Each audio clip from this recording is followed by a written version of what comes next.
जय हिंद। आपका SB curious में स्वागत है। आइए बात करते हैं भारतीय जेल के बारे में। भारतीय जेलों में क्या कैदियों को क्या सुविधाएं दी जाती हैं, क्या दिनचर्या होती है, कैदियों को दिया जाने वाला भोजन कब दिया जाता है, नाश्ता कब दिया जाता है, उनसे काम क्या करवाया जाता है और किन परिस्थितियों में जेल जाना पड़ता है, उसके बारे में आइए विस्तार से आज बात करते हैं। क्योंकि इसके संबंध में बहुत सारे मिथक हैं, बहुत सारे प्रश्न लोगों के दिलो दिमाग में रहते हैं। तो आइए बात करते हैं शुरुआत से कि किस परिस्थितियों में आपको जेल जाना पड़ता है, किन ऐसी कौन कौन सी परिस्थितियाँ हो सकती हैं जब आपको जेल जाना पड़ सकता है। जैसे वैसे तो आप नॉर्मली देखेंगे कि किसी ने कोई आपके बारे में शिकायत कर दिया तो पुलिस आपको थाने पे भी बिठा लेती है, वहाँ का जो होता है हवालात वहाँ में उसमें रख देती है। तो ये कोई जेल नहीं हुआ, वो आपको पुलिस हिरासत अपने स्तर से रखती है, लिखित अलिखित तौर पे रखती है। ठीक है, जैसे कि अगर आपने या किसी व्यक्ति ने किसी को प्राणहानि यानी जान से मार दिया या जान से मारने तक मार दिया, ठीक है, कूट काट दिया, तो ऐसी स्थिति में समझ लीजिए कि पुलिस जो है डायरेक्ट केस जो है दर्ज करके उसको हिरासत में ले लेती है। तो ऐसी स्थिति में हिरासत में ले करके तत्काल जो है एफआईआर दर्ज करके इसके बाद हिरासत में ले करके जेल रवाना कर देती है पुलिस। और जैसे कि जब छोटा मोटा क्राइम होता है, जैसे मान लीजिए कोई बिजली की चोरी कर रहा है, तो ऐसे इसमें जो है ये नॉन कॉन्जुगल ऑफेंस में आता है। मतलब कि ये बहुत बड़ा अपराध नहीं है, या किसी ने गाली दे दिया या जान से मारने की धमकी दे दिया, तो ऐसे मतलब हल्के फुल्के जो बातें होती है उसमें एनसीआर लिखी जाती है पुलिस के द्वारा। तो इसमें क्या होता है कि पुलिस हिरासत में नहीं ले सकती उसको। एनसीआर जब लिखी जाती है तो एनसीआर लिखने के बाद आपको पुलिस दोनों पक्षों को बुलाएगी और फिर लिखित रूप से दोनों लोगों को समझा के बता के मुकदमा जो है न्यायालय में ट्रांसफ़र कर देगी और वहाँ से जो आरोपी रहेगा उसके खिलाफ सम्मन जाएगा। ठीक है, तो सम्मन की बात आई तो आइए बात अब कर लेते हैं।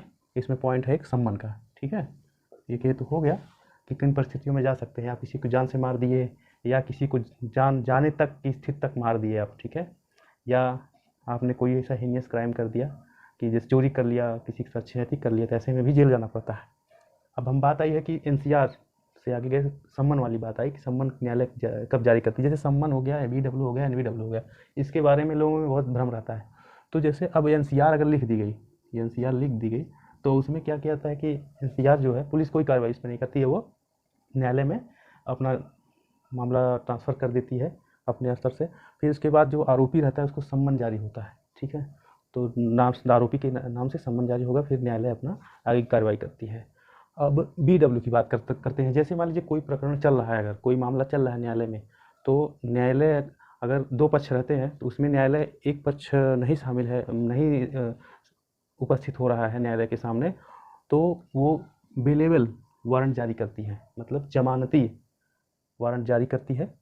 तो जब उसमें क्या होता है, पुलिस आएगी, आपको जो है आपसे पुलिस सम्मन जो है तामिला करवाएगी। इसको इस पुलिस की भाषा में कहते हैं तामिला करवाना, ये फारसी भाषा है का शब्द है। तो ऐसे में वो आप सम्मन से सूचना देगी। ठीक है, और इसके बाद इसमें क्या होता है, बेलेबल वारंट होने के नाते जब आप जाएंगे न्यायालय में जाएंगे तो आप खुद से ही उसकी जमानत ले सकते हैं। लेकिन जब बार बार आपको न्यायालय बुला रहा है, अगर आप नहीं जा रहे हैं, ठीक है, या आपके खिलाफ मुकदमा है या किसी भी कारण अगर आप बार बार सम्मन आने के बाद भी नहीं जा रहे हैं, बेलेबल वारंट आने के बाद भी नहीं जा रहे, तब न्यायालय गुस्सा हो जाएगा। न्यायालय फिर आदेश करेगा पुलिस को, आपका जो स्थानीय थाना रहेगा, जिस थाने के अंतर्गत आप आते हैं, आपका जो थाना है उसमें एनबीडब्ल्यू आएगा आपके खिलाफ। उसमें पुलिस को आदेश रहेगा कि फला व्यक्ति को, फला गाँव के व्यक्ति को गिरफ्तार कर हमारे सामने प्रस्तुत किया जाए। वो इस कारणवश बार बार बुलाए जाने के द्वारा के कारण बुलाए जाने के बाद भी नहीं आ रहा है, हमारे सामने प्रस्तुत नहीं हो रहा है। इसी में पुलिस अपनी सुविधा अनुसार दिन रात या किसी भी समय जिस टाइम से लगे कि अमुक व्यक्ति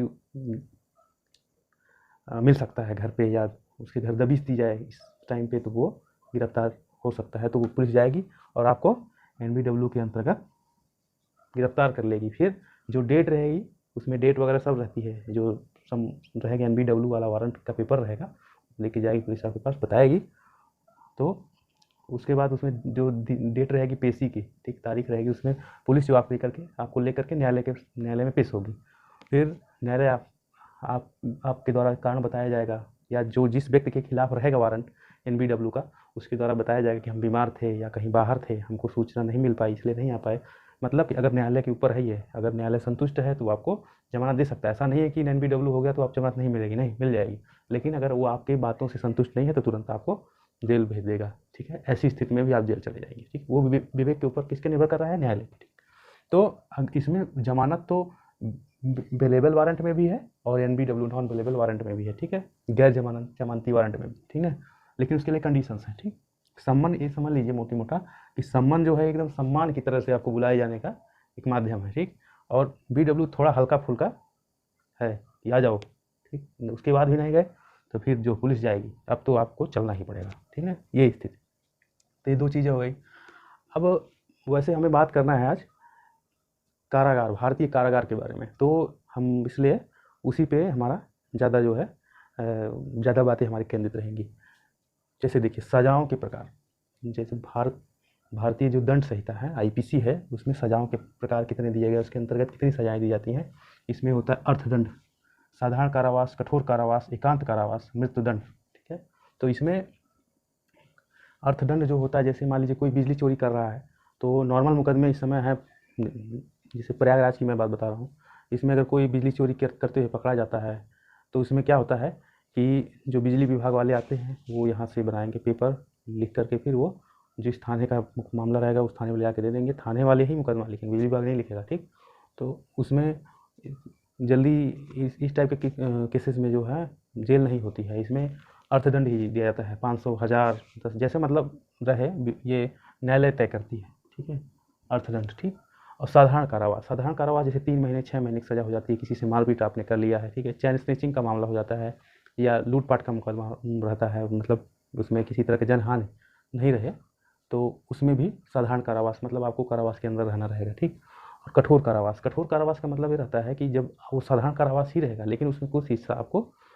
बिल्कुल अकेले रखा जाएगा, एकांत कारावास लिखा गया है, एकांत कारावास। तो वो फिर जब साधारण कारावास में एकांत कारावास जुड़ जाता है तब वो कठोर कारावास हो जाता है। ठीक, मृत्युदंड, मृत्युदंड तो जान ही रहे हैं, गंभीर अपराधों के लिए अपनी जान किसी के लिए ली या बिल्कुल क्रूर तरीके से किसी की जान ले लिया किसी ने, तो इसे मृत्युदंड होता है। ठीक है, बहुत रेयरेस्ट केसेज में होता है। जैसे कि अगर बात करें तो स्वतंत्रता के बाद भारत जब आज़ाद हुआ है तो इसके बाद जो है 15 नवंबर 1949 को हमारे गांधी जी की हत्या के आरोप में नाथूराम गोडसे और नारायण आप्टे 2 लोगों को फांसी की सज़ा हुई थी। उसके बाद अगर रिकॉर्ड के हिसाब से देखें तो लगभग 700-800 लोगों से अधिक 700-800 लोगों को अब तक मृत्युदंड दिया जा चुका है। ठीक है, अब पेंडेंसी कितना, तो पेंडेंसी चल रही है। ठीक है, इनको अभी सजाए मौत फांसी पर लटकाया जाना है।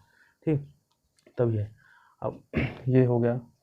अभी हम डिटेल में आते हैं, कारागार जेल का क्या है हिसाब वो सब बताया जाएगा। ठीक, अब इसमें देखिए IPC 73, अभी हमने बताया कि IPC 73, अभी हमने बताया कि साधारण कारावास में अगर एकांत कारावास को जुटा दिया जाए तो वो जोड़ दिया जाता है जब, तो वो हो जाता है कठोर कारावास। तो इसमें IPC 73 में जो है यही बताया गया है कि साधारण कारावास कब कठोर कारावास हो जाएगा। जैसे किसी को अगर 6 महीने की सज़ा है, 6 महीने का कठोर कारावास है, अगर 6 महीने का कठोर कारावास है तो इस 6 महीने में उस व्यक्ति को 1 महीने का मिलेगा एकांत कारावास।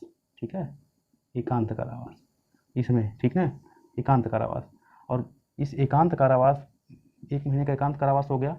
ठीक है, और 5 महीने का आपका रहेगा साधारण कारावास।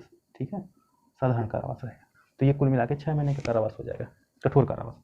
अगर किसी व्यक्ति को 1 वर्ष का जो है कठोर कारावास दिया जाता है, ठीक है, कठोर कारावास की अगर सज़ा हुई है तो उस व्यक्ति को 11 महीने साधारण कारावास, ठीक, और 1 महीने मिलेगा एकांत कारावास, सॉरी 2 महीने एकांत कारावास।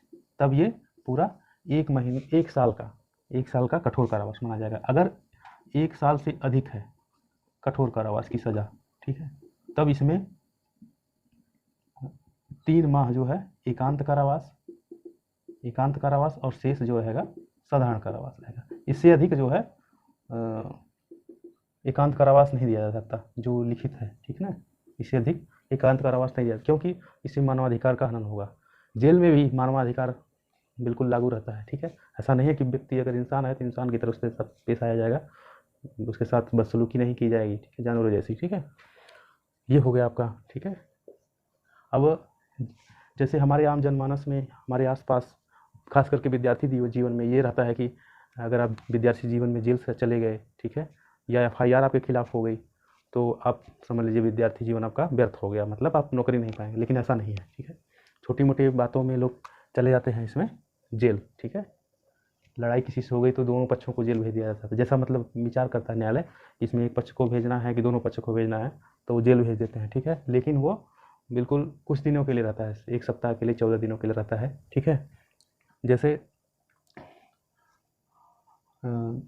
अगर किसी ने व्यक्ति ने मर्डर कर दिया, ठीक है, जैसे कि एक हम घटना आपको बता रहे हैं, 2020 में दीपावली के दिन एक घटना हुई थी, इसमें 4 लोगों का मर्डर हुआ था, बिल्कुल बुरी तरह से सिर कूच करके मर्डर कर दिए थे 2-3 व्यक्ति मिल करके। तो उसमें क्या हुआ कि उनको तत्काल जो है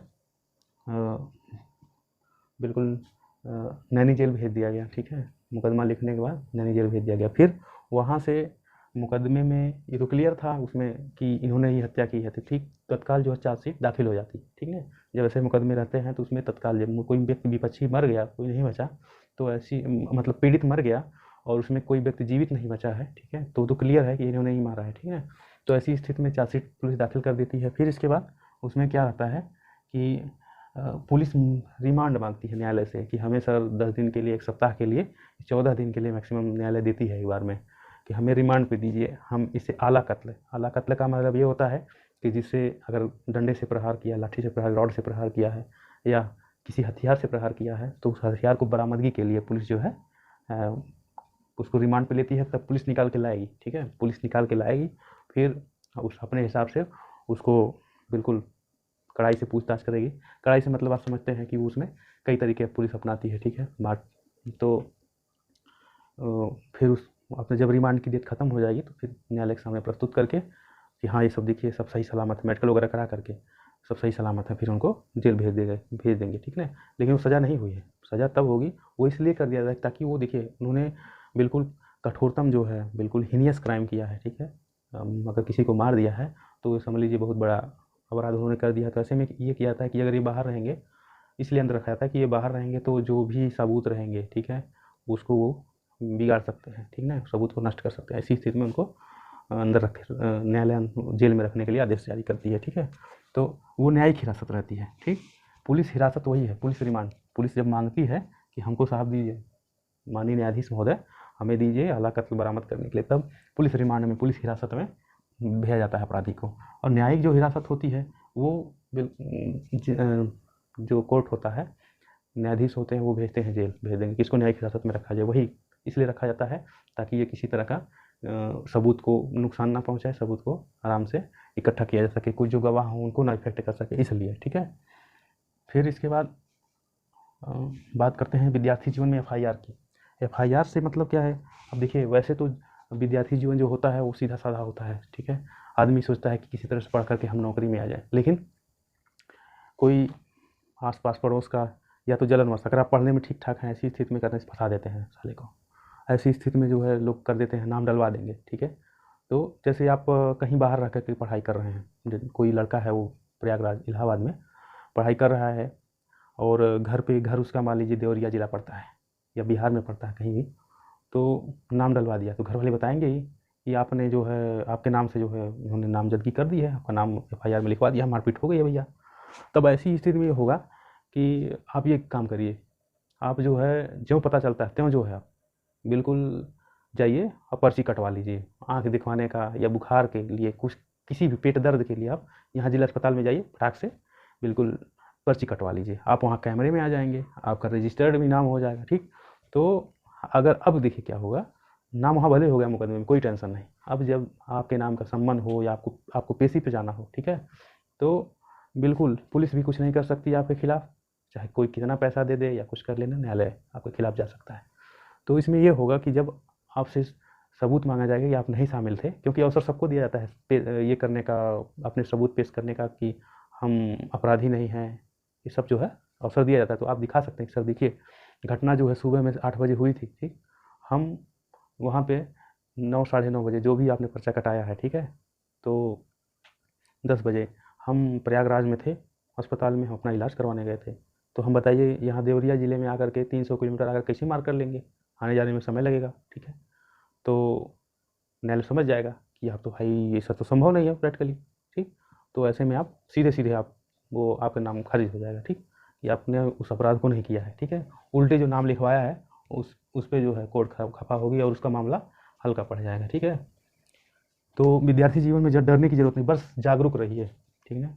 चाहे वो सम्मान हो आपके परिवार के जैसा हो ना, ठीक है। कहते हैं ना कि ना पुलिस से, ना वकील से, ना डॉक्टर से वास्ता ना पड़े तो ही अच्छा है, ठीक है। क्योंकि बुरी परिस्थिति में ही इन लोगों से वास्ता पड़ता है और ये समझ लीजिए कि बहुत ही स्थिति खराब होती चली जाती है। आर्थिक आपका नुकसान होगा ही इनके शरण में पहुंचने पर, समय का नुकसान होगा, मानसिक क्षति भी होगी, ठीक।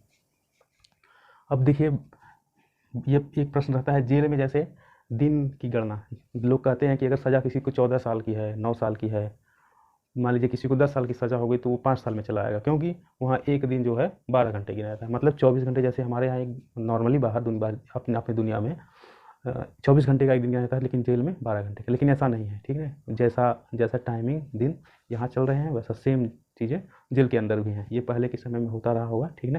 ये चीज़ें पुरानी हैं या कहे तो कहीं सुनी बातें, अब इस समय ये प्रैक्टिकल में नहीं है, ठीक। अब ये जैसे मैं पुनः बता देना चाहता हूँ, जेल जाना सज़ा नहीं है। अब जैसे मैंने अभी बताया कि आपके नाम से एफआईआर हो गई, आप जेल चले गए हैं उसमें, ठीक है। मान लीजिए उसमें बहुत बुरी तरह से मारपीट दिए हैं, मारपीट हो गई है, बुरी तरह से लोग घायल हुए, पहली नज़र में आप जेल चले गए, ठीक है। आप एक विद्यार्थी हैं, तैयारी करने वाले हैं, तो डिप्रेशन में आने की आवश्यकता नहीं है। क्यों? क्योंकि वो सज़ा नहीं हुई है, वो आपको रिमांड पे भेजा गया, न्यायिक रिमांड पे भेजा गया होगा, ठीक ना, या किसी और मतलब विचार करके न्यायालय भेजता है, तो वो सजा के रूप में नहीं भेजा गया। जब आप साबित कर लेंगे हम निरपराध हैं, तुरंत आपको छूट दे दी जाएगी, ठीक है। जब आप सबूत देंगे कि हम तो भैया इलाहाबाद में थे अब तक, अभी तो कैसे बताइए हम आधे घंटे, 1 घंटे, 2 घंटे में कैसे हम देवरिया से मर्डर करके, देवरिया से मारपीट करके, सिर फोड़ करके हम इलाहाबाद में कैसे दवा लेने चले जाएंगे? तो न्यायालय समझ जाएगा नहीं, प्रैक्टिकली में संभव नहीं है, एकदम आप बरी हो जाएंगे, ठीक। अब आइए बात करते हैं जेल के बारे में। अब मेनली हम आते हैं जेल की दिनचर्या के बारे में बात करते हैं। देखिए जब किसी को सज़ा हो जाती है उसमें 2 तरह के रखे जाते हैं मेन रूप से हर जगह, महिला कैदी, पुरुष कैदी तो अलग अलग होता ही है, ठीक है। अब दोनों के लिए कानून लगभग सब कुछ सेम है, ठीक। अब उसमें जेल में जब शुरुआत में कोई जैसे रिमांड पे चला गया या उस तरह से एनबीडब्ल्यू में चला गया है, ठीक है, जेल में, तो जो इस समय प्रचलन में है, जो 14 दिन से कम है, ठीक ना, कम वालों को अलग रखा जाता है, ठीक। और जो सज़ा याफ्ता कैदी हैं, मतलब कई साल में हैं, ठीक ना, उनको अलग उनका सेक्शन होता है, उनको अलग रखा जाएगा। ऐसा नहीं कि सबको इकट्ठे भर दिया जाता है, ऐसा नहीं होता है। इनको जैसे इन जो 14 दिन के अंदर होते हैं, इनमें अधिकांश इनको अलग रखने का मुख्य कारण यही है कि उनकी पेशी होती रहती है। जैसे कोई एनबीडब्ल्यू में आया, रिमांड पे आया है, न्यायिक रिमांड में आया है, या फिर उसको पुलिस हिरासत में लेना है, उसके आधार पे आया है, तो उसकी पेशी होती रहती है, डेट पड़ती रहती है, ठीक है। डेट तो ये सज़ा याफ्ता है उनको भी पड़ती रहती है, मान लीजिए, ठीक है। सज़ा हो गई तो नहीं होंगे, लेकिन बहुत मतलब होता है, काफ़ी अर्सा बाद होता है। तो मेन इस पर बात करते हैं पहले। जब इनका जैसे इसमें कुछ रहेंगे कि 2 दिन बाद छूट जाएंगे, ठीक ना, तो उनको इसमें 14 दिन के अंदर वाले में रखा जाता है। जब 14 दिन से अधिक हो जाएगा तब मान लिया जाए कि इनका मामला लंबा खींचने वाला है, इसलिए उनको फिर इसमें से अलग रख दिया जाएगा, ठीक है। नहीं तो उसमें नॉर्मल वे में जो है उनसे कम काम कराया जाता है, काम वगैरह कम कराया जाएगा और खाना वगैरह मतलब नॉर्मली सब कुछ चलेगा किसी तरह से। बस यही अंतर रहता है, समझ लीजिए कि आप अपने परिवार से, समाज से कटे रहेंगे, सामाजिक रूप से पृथक कर दिया जाता है, ठीक है, जेल में। बाकी सारी सुविधाएं आपको वही मिलेंगी, ठीक है। जैसे आप यहाँ खा पी रहे थे, खेती बाड़ी सब उसमें होता है, सब चीज़ें वहाँ पर होती हैं, ठीक। तो ये हो गया कि 14 दिन से कम वाले अलग रखे जाते हैं और जो सजा याफ्ता होते हैं अधिक समय के लिए उनको अलग रखा जाता है, ठीक। अब आइए बात करते हैं दिनचर्या कैसे होती है। देखिए दिनचर्या में देखिए ये 50वां शब्द, देखिए 50वां शब्द का मतलब ये है घंटा। ये कहीं कहीं 5 बजे बजाया जाता है, कहीं 6 बजे, ठीक है। ये आपने अपनी मतलब जेलर साहब जो होते हैं, जेल सुपरिटेंडेंट होते हैं, वो लोग अपना निर्धारण करते हैं, घंटा बजता है सभी लोग उठ जाएंगे, उसमें अपना नित्य क्रिया कर्म करेंगे, प्रार्थना करेंगे, ठीक है। फिर इसके बाद लगभग ये समझ लीजिए कि 7 से 8 बजे के बीच आपको नाश्ता मिलेगा, ठीक। नाश्ता में दलिया मिल सकता है, जो भी बंद हो चाय हो मिलेगा, और ये सब मेड इन जेल रहेगा, बाहर का नहीं रहेगा, ठीक है। क्योंकि बाहर समझ लीजिए कि बाहर से लवा कटा रहता है मामला, सब कुछ वहाँ कारखाने की तरह काम होता है, वहीं कैदियों से करवाया जाएगा, और पर डे का लगभग 20 रुपया दिया जाता है, ठीक है। जब आप जेल में जाएंगे तब आपसे पूछ लिया जाएगा कि आप काम करके खाएंगे या खाने का पैसा देंगे, ठीक है। जब आप पैसा देंगे, जो खाने के बदले मतलब काम नहीं करेंगे, काम करने के बदले पैसा देंगे, उसको हाता कहते हैं, ठीक है, वही हाता है, ठीक। अगर आप काम करते हैं तो पर डे आपको 20 रुपया मिलेगा, ठीक। और मानवाधिकार आयोग के हिसाब से, मतलब अंतर्राष्ट्रीय जो मानवाधिकार आयोग है उसके हिसाब से जेल काम करते हैं, तो उसमें एवरेज में जो भारतीय जेल है 52 रुपये एक कैदी पे पर कैदी खर्च करती है, ठीक है। और हम अब आइए बात करते हैं, ये पहले 50 हो गया, अब दूसरे 50 के बाद। दूसरा 50 11 बजे, 11-12 बजे होता है, ठीक है। इस समय भोजन मिलेगा, मतलब भरपूर खाना वाना मिलेगा, दाल रोटी सब्जी चावल सब मिलेगा, ठीक है। लेकिन वही जो कहते हैं जेल की रोटी, ठीक है, तो वो घर जैसा नहीं रहेगा स्वाद, वो अलग रहेगा, ठीक है। उसमें तेल कम मसाला कम, ठीक है। ये इसलिए भी किया जाता है कम कम रहने का मतलब कि कम रहने से तेल मसाला जो है स्वास्थ्य वाली समस्या नहीं आएगी, ठीक है। और जो जेल का जो अस्पताल होता है वो बहुत नॉर्मल होता है, बहुत क्रिटिकल केयर यूनिट उसमें नहीं होता है, ठीक है। तो ये है दोपहर में खाना, फिर खाना ना खा करके लोग आराम करेंगे, ठीक है। फिर तीसरा 50 जो आपका वो बजेगा, ये आपका 5 बजे, ठीक है। 5 शाम के 5 बजे बजेगा, तो उस समय फिर सभी कैदी इकट्ठा होंगे, काम वाम करेंगे बढ़िया से, ठीक है, काम कर आएंगे। फिर खाना खाना मिलने वाली बात है, वो लगभग 5 से 6 बजे उसी में खाना भी तैयार आपका हो जाता है, ठीक है। खाना तैयार हो जाएगा, आप खाइए चाहे रख दीजिए, बाद में खाइए, ठीक है, गर्म करके कोई नहीं देगा, ठीक है। जेल है, घर नहीं, ठीक। अब चौथा 50 ही 8 बजे बजता है, ठीक, रात में 8 बजे, तो मतलब अब सो जाओ सभी उसमें, ठीक है, खा पी कर सो जाओ। इसमें ये समझ लीजिए कि मैं दोबारा कह रहा हूँ कि उसमें जैसे शाम को खाना खा लिया 5-6 बजे खा लिए, जो टहलते हैं लोग नॉर्मल टहलते हैं, कोई दिक्कत नहीं है उसमें, मतलब सब कुछ यहाँ बाहरी दुनिया जैसा ही है, लेकिन आप बाहरी दुनिया से कटे हुए हैं, ठीक है। एक चारदीवारी के अंदर घिरे हुए हैं, ठीक है, जो कुछ वर्ग किलोमीटर का दायरा है उसमें आप बंधे हुए हैं, वही जेल है, ठीक है। तो अब इस पर प्रश्न एक और बनता है कि 14 साल उम्र कैद की जो सज़ा होती है, उम्र कैद, ठीक है, ये 14 साल होती है। तो मैं आपको ये स्पष्ट कर देना चाह रहा हूँ कि 14 साल नहीं होती है, अब जो है ये जो सुप्रीम कोर्ट हमारा है उसके द्वारा निर्णय कर दिया गया है कि जो उम्र कैद है, उम्र कैद का मतलब आप किसी भी मनुष्य की जिसको उम्र कैद दी जा रही है उसकी आखिरी सांस तक, ठीक है, मरते दम तक। लेकिन हाँ, जो 14 वर्ष है ये समय, इसमें यह है कि राष्ट्रपति या राज्यपाल, ठीक है, राष्ट्रपति या जो अनुच्छेद 71 के अंतर्गत राष्ट्रपति और राज्यपाल जो है 161 के अंतर्गत, ठीक है, आपको अगर माफ़ कर देना चाह रहे हैं, आपके आचरण आपका आचरण ठीक है, उसके आधार पर माफ़ कर दें कि हाँ अब इसको मुक्त कर दिया जाए जेल से, ठीक है। ये माना जाता है कि जो 14-15 साल जेल में रहा उसको समाज से काट के रखा गया, वो सुधर गया है, ठीक है। अगर ऐसा होता है आपके चाल चलन को भी का भी निरीक्षण किया जाता है उसमें, ठीक, तो आपको 14 साल बाद मुक्त कर दिया जाएगा, ठीक। जैसे होता है 15 अगस्त को, 26 जनवरी को गणतंत्र दिवस या स्वतंत्रता दिवस पे मुक्त किया जाता है, जो बिल्कुल समझ लीजिए कि अधिक आयु वाले होते हैं उनको, या जो अच्छे चाल चलन वाले होते हैं, ठीक है, उसमें सबको मुक्त कर दिया जाता है, ठीक है। अब उसमें जैसे समझ लीजिए जेल में आपको पढ़ने के लिए पुस्तकें भी मिलेंगी, सब कुछ मिलेगा, लोग डिग्री करके ले करके लोग नौकरी भी पा जाते हैं, ठीक है, ऐसी भी स्थितियाँ होती हैं, ठीक है। तो उसमें सुविधाएं मिलती हैं, ठीक है, जो लंबे समय तक के रहते हैं उसमें पढ़ लिख लेते हैं, सब डिग्रीधारी कितने हो जाते हैं, ठीक। अब अगर हम बात करें कैदियों से कराए जाने वाले काम के बारे में, ठीक है, एक मैं क्रम लेकर के चल रहा हूँ ताकि आपको समझ में ज़्यादा अच्छे से आ सके, ठीक है। थोड़ा ऊपर नीचे लिखा गया है, इसको मत ध्यान दीजिएगा। जैसे कैदियों से क्या काम कराया जाता है, कैदियों से देखिए जो कम दिनों के लिए जाते हैं तो उनको तो समझ लीजिए बिठा खिलाया जाता है, उसमें जो उम्रदराज होते हैं उनसे काम वाम नहीं लिया जाएगा, ठीक है, उसमें भी नॉर्मली, ठीक है। लेकिन जब आप ज़्यादा दिन तक ले रहेंगे तो आपको काम बांट दिया है, उसमें भी गैंग होते हैं, उसमें भी अगर आप मिल मिला के नहीं रहेंगे तो पिटा जाएंगे, ठीक है। इन चीज़ों का अगर ध्यान रखना होता है, ठीक है। उसमें भी गैंग होते हैं कि उसके गैंग का है, मेरे गैंग का है, ठीक है, उनका ग्रुपबाजी उसमें भी चलती है पूरा, ठीक है। जो उसमें अब सब छटे हुए गए रहते हैं एक से एक, ठीक, जो बाहरी दुनिया से छटे हुए हैं वो सब पहुँचे रहते हैं, तो उसमें भी गैंग होता है, गैंग लीडर होता है, ठीक है। और जो पुलिस होती है जेल की वो अलग होती है, वो जेल वाली पुलिस स्पेशल होती है, ठीक है, उसकी संख्या कम ही रहती है, ठीक है, जेल की व्यवस्था को देखती है, जेल प्रशासन को देखती है, ठीक है। अब काम की बात करें तो काम का मतलब खेती करवाई जाएगी, उसमें जैसे होली दिवाली पे अबीर का उपयोग होता है उसका प्रयोग करेंगे लोग, टोस्ट वगैरह बनाते हैं लोग, कहीं दरी बनवाते हैं कहीं कहीं, ठीक है, उन जेलों का में बनवाते हैं, ठीक है, उसको बेचा जाता है, उसी से जो अर्निंग होती है वही इनको सैलरी के रूप में दिया जाता है, मतलब पर डे के हिसाब से दिया जाता है, ठीक है। अब आइए बात करते हैं ये एक काम की बात, इसमें मुलाकाती व्यवस्था। जब आपके घर का कोई सदस्य अगर जेल के अंदर चला गया है, ठीक है, तो उसमें आपको मुलाकाती व्यवस्था होती है। उसमें कहीं कहीं 15-20 रुपये लगता है, कहीं 30 रुपये लेते हैं लोग। तो उसमें आपको जाएंगे तो आपका पूरा रजिस्ट्रेशन बढ़िया से होगा, तो 3 स्तर से आपकी जांच की जाएगी आपके, ठीक है। आप बताएंगे कि फला आदमी से हम मिलना चाह रहे हैं, उनके बाप का नाम ये है, हमारे बाप का नाम ये है, आधार कार्ड वगैरह लिया जाएगा आपसे, आधार कार्ड की फ़ोटो कापी, फिर आपका जो है वेरिफिकेशन करके आपके हाथ पे मुहर लगाई जाएगी, ठीक। एक बार जहाँ से बिल्कुल आधार नंबर वगैरह जब आपका आधार कार्ड वगैरह लिया जाएगा, शुल्क लिया जाएगा, वहाँ पे एक बार आपसे मुहर लगेगी, ठीक है। फला आदमी, फला पुत्र, फला से फला पुत्र, फला मिलने आए हैं, ठीक है। तब आप जाएंगे अंदर, ठीक। उसके बाद दूसरे गेट में भी आपको वेरीफाई करके कि हाँ फला चेक वो करके आप सिम मोबाइल वगैरह वैसे नहीं लाने देंगे, ठीक है, लेकिन मिलता सब है, ठीक है, व्यवस्था के हिसाब से, ठीक ना।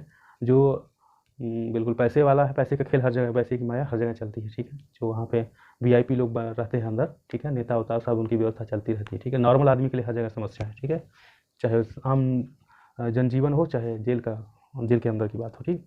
तो उसमें फिर आप जाएंगे दोबारा, आपको मुहर लगेगी दूसरे कलर की, पहले आपको नीले कलर की लगी रहेगी, दूसरी बार हरे कलर की लगी रहेगी। फिर आप जाएंगे अंदर, मिलेंगे, सबको बुला लिया जाएगा इकट्ठे। कहीं कहीं तो ये होता है कि एक हॉल रहेगा पूरा जालीनुमा, उसमें सबको कैदियों को जिसके जिसके घर से मिलने आए रहेंगे, जिनके परिचित, उनको भर दिया जाएगा। फिर आपको जो मिलने आए रहेंगे उनको कर दिया जाएगा, तो आप बाहर से उनसे मिलिए, ठीक है। कहीं कहीं ये होता है कि हॉल टाइप में रहेगा, एक गेट रहेगा, उसमें सभी कैदियों को मिला जाएगा, रखा जाएगा बुला करके। फिर जो मिलने आएगा उसको भी उसी में कर दिया जाएगा, जाइए मिल लीजिए, ठीक है। फिर जो भी 40 मिनट का, 45 मिनट का, आधे घंटा का जो भी वो समय निर्धारित करेंगे, आप मिल करके फिर कहा जाएगा अब जाओ, तो जाने लगेंगे आप, ठीक है। तो उसमें जिसके हाथ में मुहर लगी रहेगी उसी को बाहर जाने देंगे, नहीं तो नहीं जाने देंगे, ठीक। अगर कोई फंस गया, ठीक है, उस तरह से, तो उसका पूरा बढ़िया से गिनती उनती करके कि हाँ कोई आदमी कम ज़्यादा नहीं है हमारे जेल का अंदर का, तभी जाने देंगे बाहर। और खाने वाने का सामान जो होता है वो भी ठीक ठाक से चेक करके लोग देते हैं, बिल्कुल स्कैन वगैरह करेंगे बढ़िया से कायदे से, तब भेजने देते हैं, ठीक है। तो ये थी जानकारी, ठीक है। बाकी जो आपके मन में प्रश्न हो वो बताइएगा, ठीक है। उसके बारे में हम अगली वीडियो में आपके बारे में सूचित करेंगे, जो हमें ज़रूरी लगा और मन मुताबिक उसको हमने आपके सामने प्रस्तुत किया, ठीक।